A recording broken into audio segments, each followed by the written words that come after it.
In 1996, treasure hunter Brock Lovett, Bill Paxton, and his team on the research vessel Keldysh seek the Titanic disaster for the heart of the ocean, a unique diamond necklace. A safe with a drawing of a young woman wearing only the necklace is found.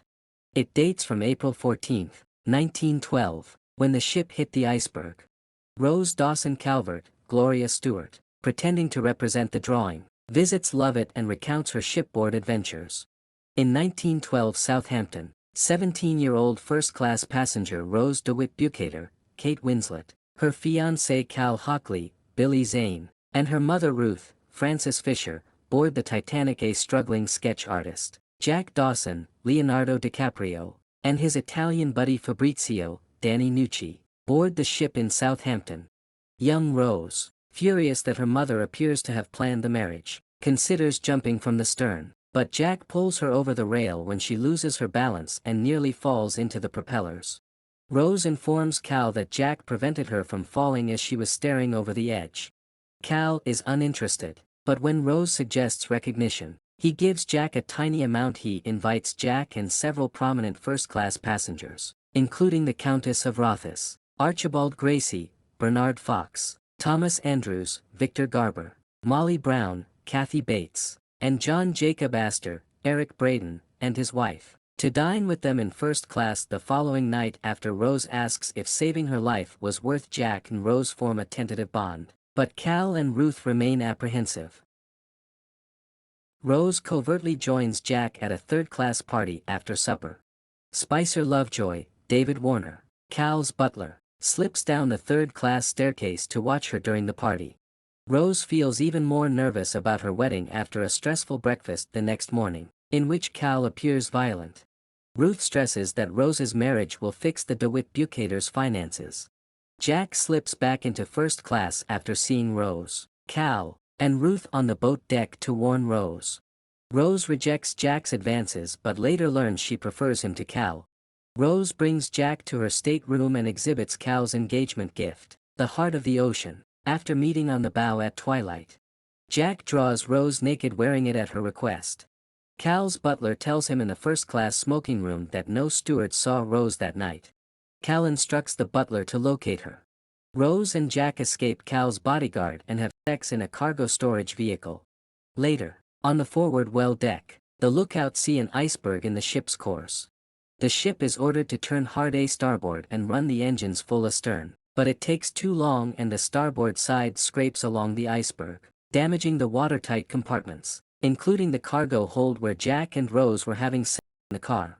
Jack and Rose see the iceberg crash and hear the cops and designer debating its severity. Builder Thomas Andrews, Captain Smith, Bernard Hill, ship's personnel, and White Star Line managing director Bruce Ismay, Jonathan Hyde, discuss damage on the bridge. In 10 minutes, water rose 14 feet over the keel and swamped 5 watertight compartments. Mr. Andrews warns that a design defect will allow water to pour over deck bulkheads, sinking the ship. He gives the ship an hour or 2 to stay afloat. Cal finds the jewelry, Jack's sketch of Rose, and her sarcastic message in his safe. Cal has his butler put the necklace in Jack's pocket and accuses him of stealing when Jack and Rose inform him about the crash. Police arrest and bind him to a pipe in the master-at-arms office. Cal puts the jewelry in his coat pocket. Rose wants Jack free as the ship sinks. Her mother is on a lifeboat, so she runs and rescues Cal. After returning to the boat deck, Cal and Jack convince her to join a lifeboat, saying Cal can get them off safely. Cal informs Jack the arrangement is for him after Rose boards. Rose thinks she cannot leave Jack and climbs back on her boat as it falls. Jack confronts her fiercely, but he quickly warms up and kisses her at the foot of the grand staircase. After seeing this, Cal gets his butler's revolver and follows Rose and Jack into the flooded first-class dining saloon. Cal remembers he handed Rose his coat and jewelry after using up his bullets.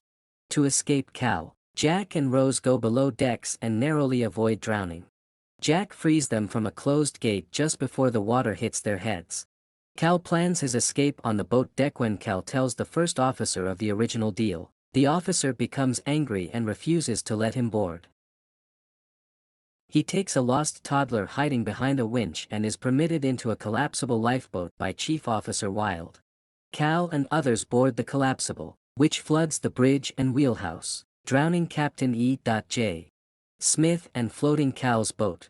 The remaining passengers are racing deeper aft as the stern rises out of the water. Jack and Rose reach the boat deck after overcoming hurdles. As the stern rises, people plummet to their deaths as all lifeboats have left. Water is crashing through the grand staircase dome, drowning people. Jack and Rose climb over the rail to the very stern, where they met, and sit next to Chief Baker Charles Juffin. The ship splits in half, sending the stern into the ocean and killing Butler Lovejoy. The bow cracks, pulling the stern up and abandoning it for a moment. Jack and Rose ride it into the ocean as it fills and sinks. Jack and Rose dive to the surface as the Titanic sinks as they release the stern, where they encounter a large mob of passengers and personnel. Within minutes, Rose and Jack uncover a piece of grand staircase paneling and Jack lifts her onto the one-person buoyant panel. Holding the edge, he promises she will die elderly and cozy in bed. She survives hypothermia when 5th Officer Lowe and crewmen return to find survivors. The survivors go to New York on the RMS Carpathia with Rose hiding from Cal. She names herself Rose Dawson. She discovers Cal committed suicide after losing everything in the 1929 Wall Street crash. Rose's narrative convinces Lovett to stop searching. Rose drops the heart of the ocean into the water over the crash site while alone on the Keldish's stern. While she seems sleeping in bed, images on her dresser show a life of freedom and adventure inspired by Jack. A young Rose returns to the ship, which is a dreary ruin on the bottom, but it glows when she reaches the promenade deck.